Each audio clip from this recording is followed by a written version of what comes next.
And here we go, our state finals match with teammates, both from Pender. We have SardethGames versus stickypigion, both seniors, both from Pender. We have Zerg versus Protoss. Here we go, and starting on Ancient Cistern map.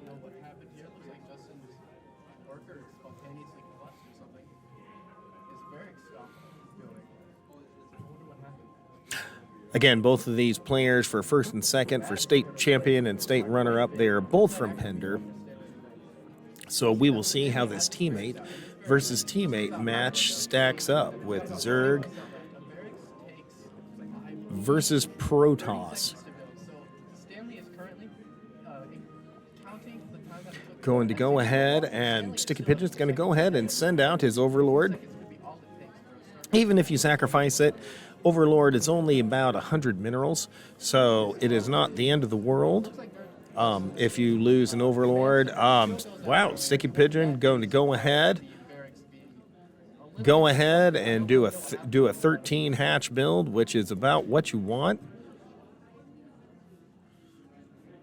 So rushing his expansion right away, whereas Sardeth also going pylon into gateway, which is the standard Protoss opening used among about everybody. Going to go ahead, stickypigion going to go ahead and drop his gas, get that up and running, along with trying to develop his economy. We give each player 4 minutes to develop their economy. Pardon me.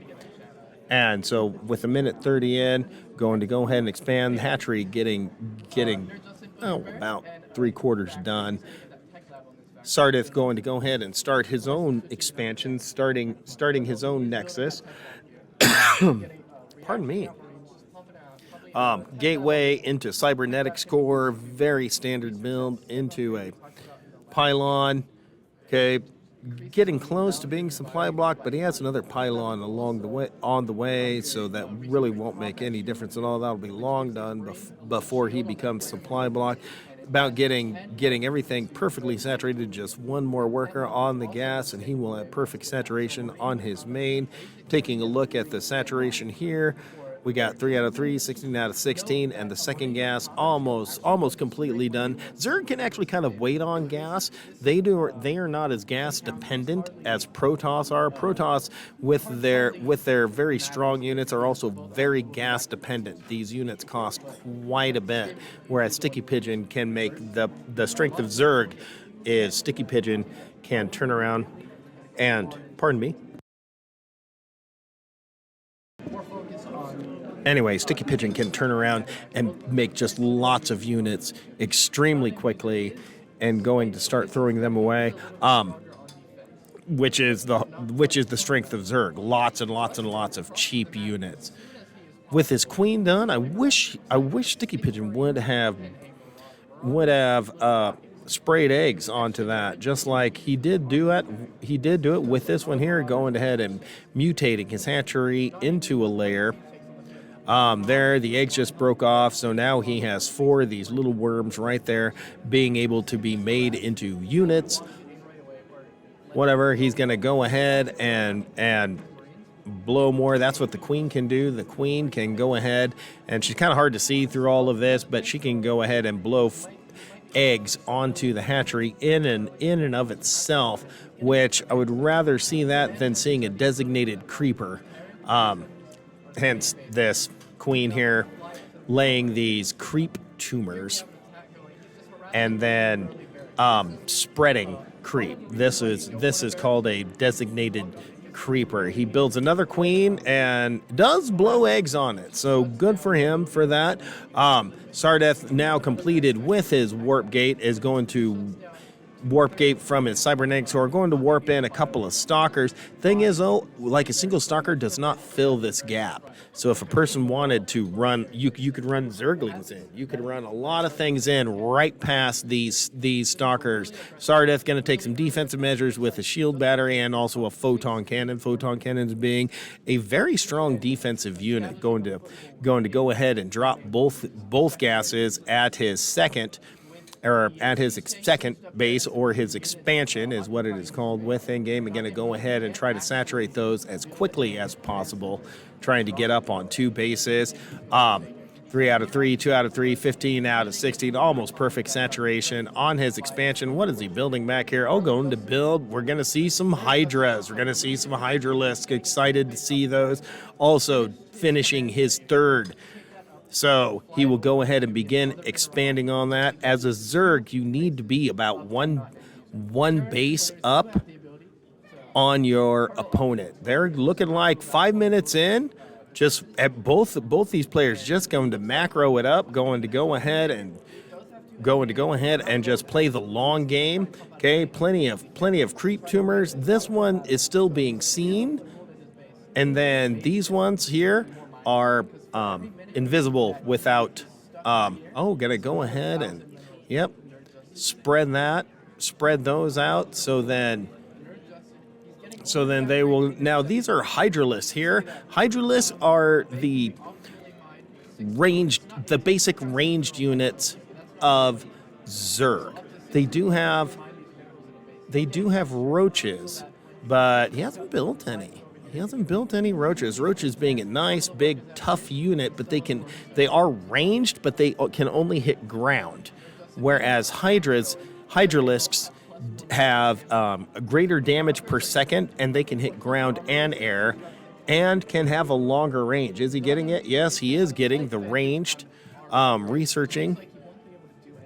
No, he's just researching upgrade. He's not researching the ranged part of Hydralisk. Let's see if he has that. No, he does not have that completed. Just +1.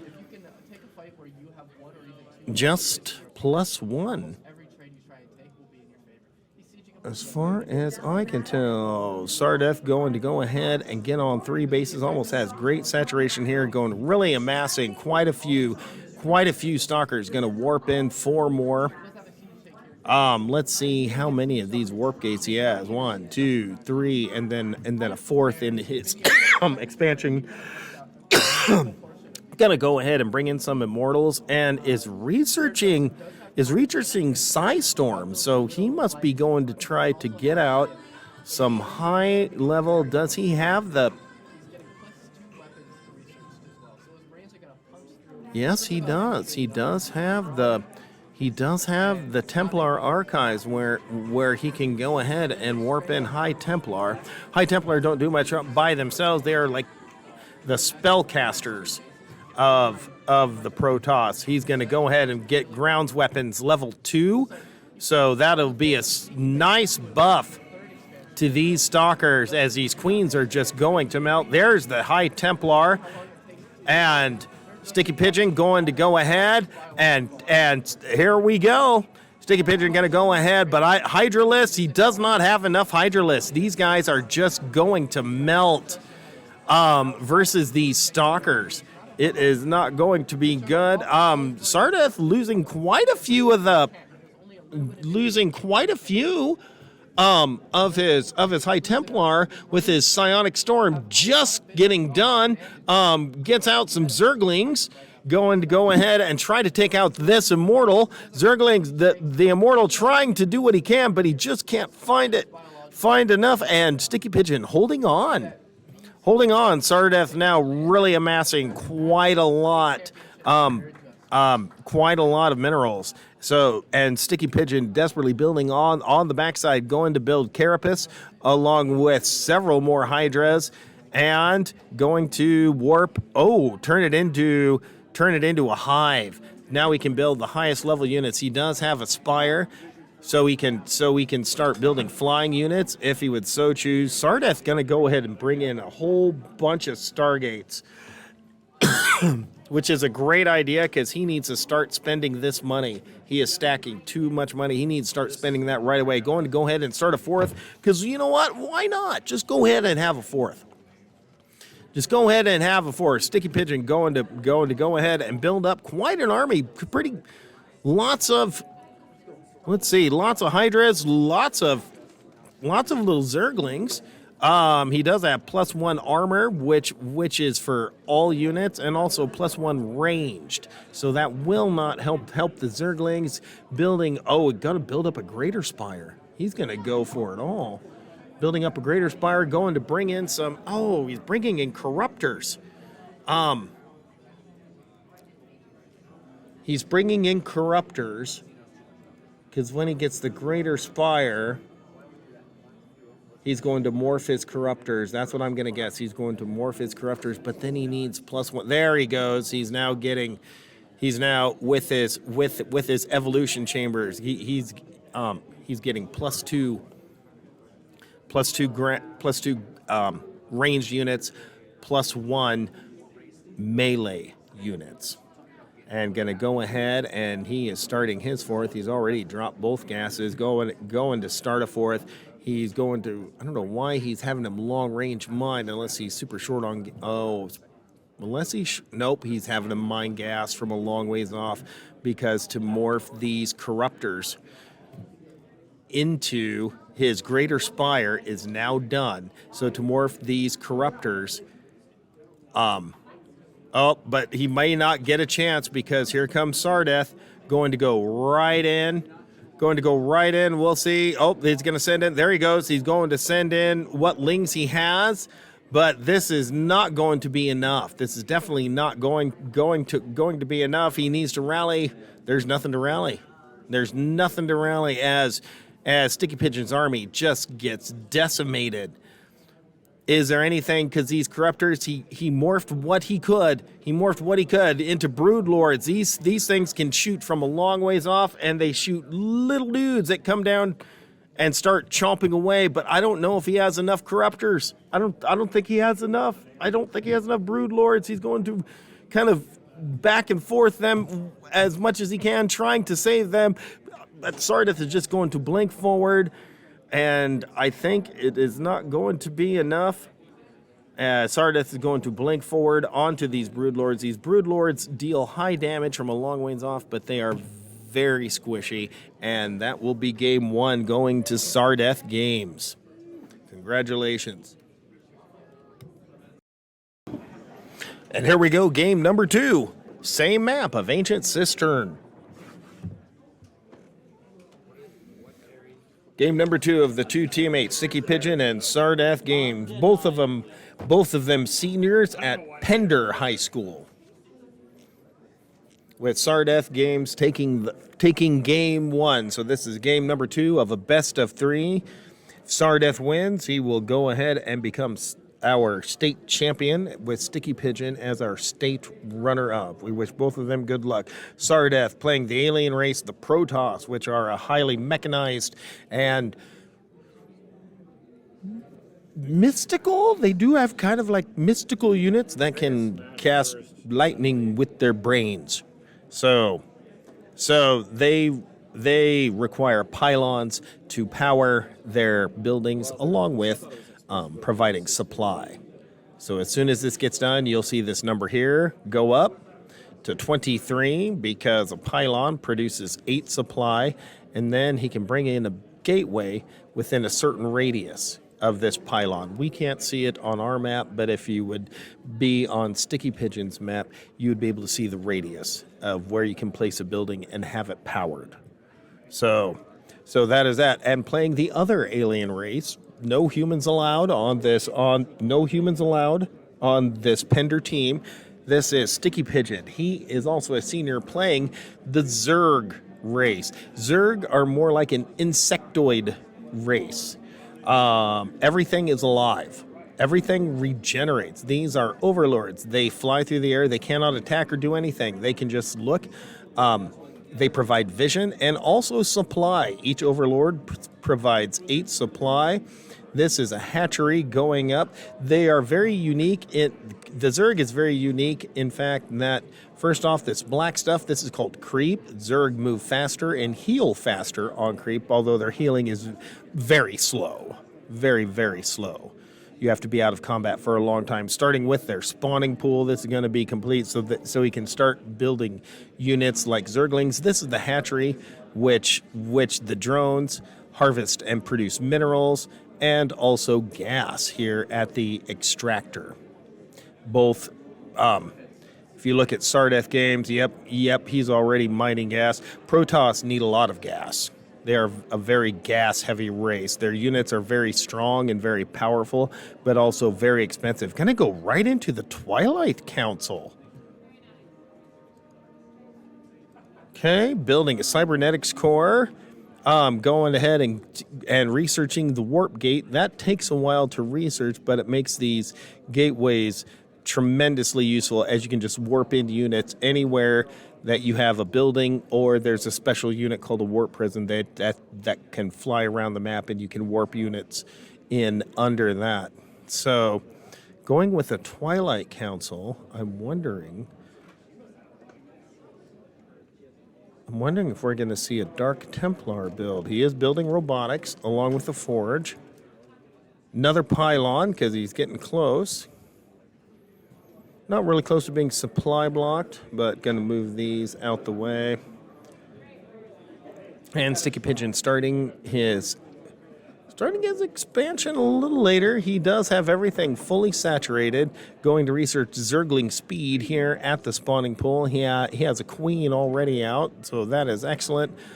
He can also inject the hive with extra larvae, and then this is mutating into a layer, which allows for more complex buildings and higher level units within StarCraft. Oh, he did inject his hive here and is now going to start spreading creep. Sticky Pigeon very good about spreading creep.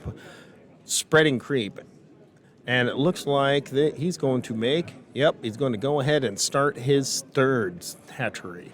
So, as a Zerg player, instead of having really powerful, expensive units, you can build lots and lots and lots of cheap units. StarCraft being extremely balanced within the three races, but yes, with Zerg, the idea is that you're spending less money to build more units that aren't quite as strong as Protoss units.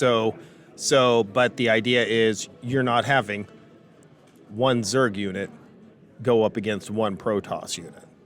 The Protoss unit will always win. The idea is you have 20 Zerg units go up against 5 Protoss units and just absolutely overrun and swarm the enemy. So it is a extremely fun way to play. Sticky Pigeon really building up a bunch of, I don't know if he's building, kind of hoarding a bunch of minerals here. Gonna go ahead and don't know what the deal is. Oh no, he has his guys waiting and he hasn't noticed that his drones are not harvesting. So let's hope he notices that soon. And going ahead and again, just spreading creep. Creep spreading. Looks like SardethGames is going to go ahead and start a third. It looked like he is getting +1 he's getting +2 ground weapons along with an immortal, and going ahead and again researching Psystorm, doing that early. Now putting more pylons around the base. These pylons also in with, that's because he is supply blocked. So that is too bad. Going to put up 4s, then he doesn't have to worry about that anymore. Looks like building creep tumors along with starting his hive. Going to go ahead and research. Is he building? He is building a few infestors. Infestors being the quote-unquote spellcasting units for Zerg. So this is an infestor here. It can the little purple bar underneath is its, I guess, what you would call mana or energy it uses. It can spit these little balls and create, I believe, spores, fungal spores, which slow the enemy. And if you notice, this purple line is slowly filling up. This will regenerate over time. It's 77, 78, 79. They can't deal actual, damage as far as basic attacks or anything like that. They're mostly kept in the back line to use for slowing stuff down. So good on him trying a high-level unit like that. I hope it works out well for him. Sardeth going to go ahead and research Blink. He's researching Burrow. That is interesting. And also getting his grounds weapon level 2 about to be complete for Sardeth. Sticky Pigeon getting his Greater Spire done. So good on him. Both of them researching higher and higher level units. Looks like they 1, 2, 3, 4, starting his 4th. But Sardeth also starting a 4th. So these guys are going to have quite a bit going on. Sticky Pigeon doesn't seem to have any. Got that completed. Doesn't seem to be.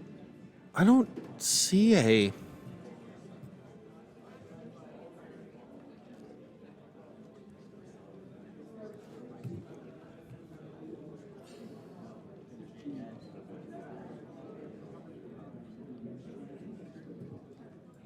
Oh, well, he took over that unit for a short time, but that's not going to do much. So he's even stopped building. There we go. Now he's going to start getting up some workers. Usually you want about 70 workers. 70 workers and then the rest in army. That way you can rebuild your army quickly. Looks like though Sardeth only having 4 warp gates. He does have 3. Ooh. Just added a whole bunch. Make that 8 warp gates. And here we go with just again big bunch of stalkers and a couple of immortals mixed in with it. So let's see, he does have 3 forges. None of them are currently researching anything. He does have +2 ground weapons, but that's it. I don't think our Zerg player has any. He doesn't. Our Zerg player doesn't have any just researching glacial augments at the infestation pit. Or pathogen glands that will. I don't even know what happened to his infestors. So now there's one that's buried. We can see it, but his opponent can't. And here goes Sardeth. He went ahead, moved out, got rid of an overlord, and went ahead and moved back. Both players now mining like crazy. Oh, going to morph in. He's going to go ahead and morph in some really high-level broodlords. Again, these have to. There they all hatch. The broodlords throw these little itty-bitty guys out. They throw these little itty-bitty guys out there. So he's going to go ahead and do that. Thing is, if he has enough broodlords, he's going to need something to protect them underneath. Let's see. Oh, he does have quite a few Zerglings underneath. And then the infestors. So we will see if that is enough. The broodlords move extremely slow. They are flying units, but they move extremely slow. Sticky Pigeon actually is now supply blocked. He does have a bunch of overlords on the way and going with Carapace, ranged attack. And that's it. Okay, finally go in with some upgrades here. Oh, and starting in with some Void Rays. Void Rays being a very strong flying unit for the Protoss. Not the strongest, but a very strong. Sardeth went ahead and started the fleet beacon. That will give him the abilities to make. Oh, here they come, sneaking right into the base. Let's see. I'm surprised he used infestors for this. I feel roaches would be a much cheaper investment unless he's looking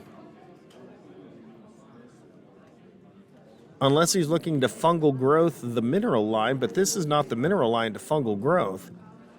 I feel he's spending too much time clicking. Sardeth is now maxed out and is going to go ahead and go in with his monstrous. Here comes the Lings, and here comes the Broodlords, but they're so old and they move so slow. And here they come. They're going to turn around and come back, and there is just lots of little broodlings kind of trying to do what they can. Gun on Sticky Pigeon kind of turning around, turning back. The bad thing is that broodlords cannot hit ground or cannot hit air troops. That's what these guys hit. But the bad thing is you got your void rays over the stalkers that can hit both ground and air. So everything is taking those out. They're going to blink forward onto these broodlords and trying to kite as much as he can, turn around, shoot, turn around, come back. But now he got some pinchered in, and I believe that will be it. Supply dropping very rapidly for Sticky Pigeon, and that will be the end of game number 2 with SardethGames, your state champion, taking it 2-0. Congratulations to both players on a very well-fought couple of games and a very outstanding season to both. Congratulations.